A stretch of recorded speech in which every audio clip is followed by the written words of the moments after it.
Hi.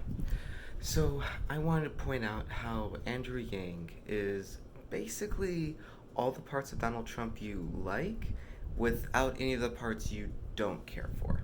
And they're very similar in like Superman Bizarro situation where there's a similarity but clearly a difference between the two.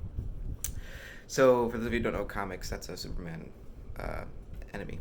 Anyways, so how are these guys the same? Well, if you liked Donald Trump, you probably liked him for some of these reasons. One reason is he's a businessman. He comes from a business background, and they talk about running the country like a business. And those are the kinds of skills that we tend to associate as being preferable when being a leader and when trying to do something like, figure out deficits and money and all those things related inside the government. Now, the difference is as you probably know, Trump's track record for businesses actually isn't great. He's a great marketer, so he's really good at marketing his name, getting his brand onto things, and making money that way.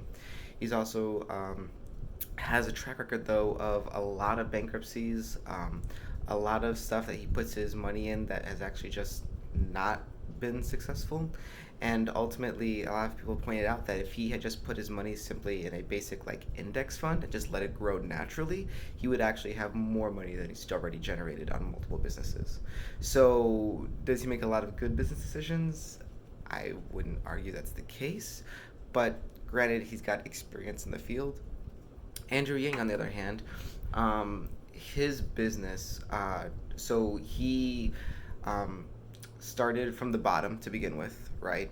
So he started from the bottom and then worked all his way all the way to the top. He tried a business that ultimately failed, and then kept at it. And ultimately, one of the last ones he sold was a big profit, nonprofit. And he also says that running the United States is more like running a nonprofit than it is like running a business. And it has to do with the mentality behind that, which is the nonprofit has sort of a larger goal instead of just a monetary return. The nonprofit is concerned with its actual, goal directive outside of that. Whereas a business, it's usually about, how can we make the most economic return, and regardless of what is going to be impacted by that or what the costs are outside of the actual GDP number. So Andrew Yang and his last business, what makes it so different, that nonprofit was about building up other entrepreneurs and other businesses. So his job was making other jobs that create jobs.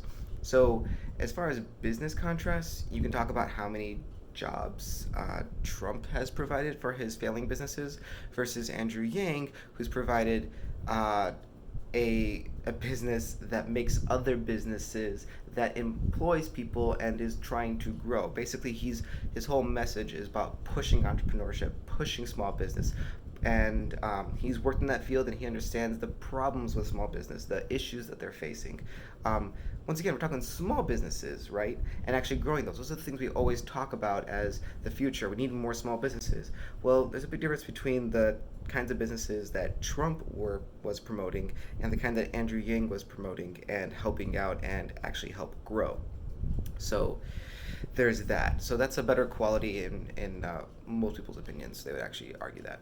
So what else? Well, one thing that people do like, it's a mixed bag, but is that Trump tweets a lot, and you can say what you want, but at least you kind of know what's on his mind.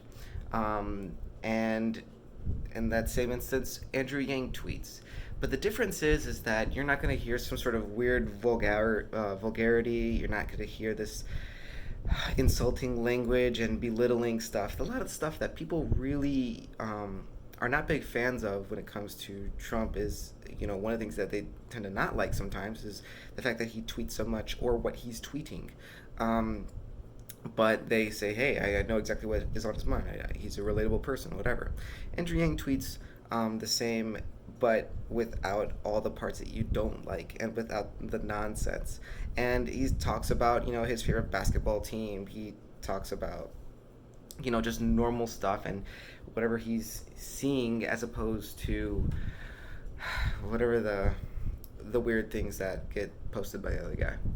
What else? Okay, so some of the things that people also like is that you can make the argument that Trump is an outsider. He's not a politician, and he wants to break all the rules and drain the swamp and bring America, make America great again, right? All those kinds of things, and uh, he definitely doesn't fit the mold of a traditional politician. He's not beholding to the politicians or anything like that.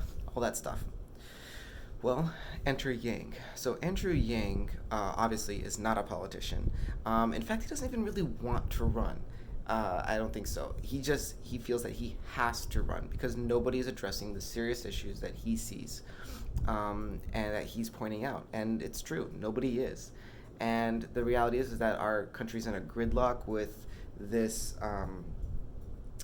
political divide about left, right, or whatever garbage. Nobody cares about that stuff in the real world. At least most of us are kind of done with it.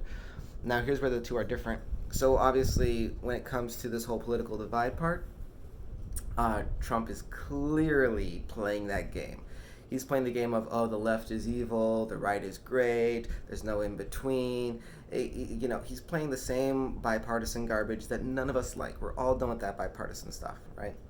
Andrew Yang is not playing that game. He says he's not left, he's not right, he's forward. He takes ideas that are sometimes more right-leaning, sometimes they're more left-leaning. They're not leaning in the sense that he has a goal of being more whatever. He's just looking for actual good solutions. He doesn't care where they come from. He even said on his for his cabinet, he's got good friends who are Republicans that he would probably be considering. The whole point is that he's not playing this partisan game, and he's literally just looking for solutions. You talk about drain the swamp. I don't know what Trump has actually done to drain the swamp. You could make, I don't know what argument you're going to make as far as that goes. We know people he's hired in his cabinet have been friends or people that are not necessarily qualified, but kind of being repaid for their loyalty. You know, whatever you think he's done to drain the swamp, please let me know.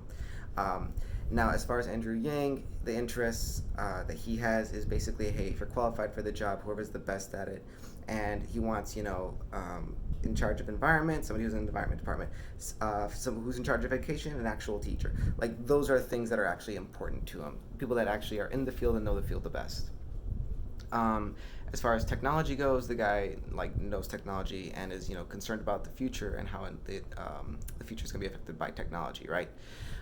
Here's the thing: both Andrew Yang admits that Trump was right, that the average American does not feel like things are getting better. They do not feel things are great. That things are very difficult, and Donald Trump pointed that out. He said, "Make America great again," right? Well, what Andrew Yang is saying that Donald Trump was right about that, but what's wrong is he's blaming things like immigrants and taxes. Anyways, Andrew Yang is pointing out a lot of those issues are actually being caused by automation, AI, and it's actually going to exasperate and get worse. The robots are coming, and it's not like it has to be a dystopian future, but it's just a fact that automation is going to replace jobs. I think it's, depending on which study you see, it's like 1 in 4 or 1 in 8 jobs is going to get replaced the next couple of years. The jobs that are displaced will not be replaced with new work as fast as they're automated away. All entry-level stuff, all the things you did as a high schooler, ripping up a ticket stub, working at McDonald's, all that like stuff you did as a high schooler for your first job, that's going to be automated away. Because if a job can be automated away, it will be. It's significantly cheaper. Why would you not do it? So Andrew Yang is actually proposing that we actually benefit from automation as opposed to trying to fight it or ignore it and pretend like it doesn't exist. So he's actually about facing facts and facing reality, and he tells it like it is. One of the things that people like about Trump is that he's blunt. right? And he just his vocabulary is definitely not that of a politician. And Andrew Yang is the same way, but once again with a little more better vocabulary and um, more honesty behind it. Um, I'm not trying to dissuade anybody who is a big fan of Trump. What I'm saying though is that if you are a fan of Trump, you should look into Andrew Yang. He's got all the qualities that you like about Trump, with none of the ones you dislike about Trump. Talking about draining the swamp, Andrew Yang is actually interested in term limits, right? Something that I think a lot of us are on board for. Um, you like that Trump is, you know, uh, making America back to an innovative age. I think that's kind of what we're thinking of. When people say make America great again, they're kind of imagining this time where the economy's booming and people are like innovative and there's brand new ideas appearing and new businesses appearing and all that kind of stuff. And Andrew Yang's entire platform is all about making entrepreneurship, building entrepreneurship, addressing the problems that we're going to face with AI by creating smart, creative, different solutions to make and build new businesses, new entrepreneurial endeavors. Um, that's the kind of thing that we don't see going on. We see the same rhetoric about the same approaches from the same politicians saying, oh, we're going to raise taxes, we're going to lower taxes, we're going to raise taxes, we're going to lower, as if that solves everything, and it doesn't. Andrew Yang is the only one who's proposing various totally different solutions that go beyond that scope. Oh, we all know there's lobbying involved in politics. We all know that that's just a big problem, right? Andrew Yang has a creative solution to actually flush it out because he knows money is always going to find its way back. It's not as simple as just reversing Glass Steagall. Once you do it, it's like it'll find a way back in. It always does. So you need to have things in place to re-empower the people.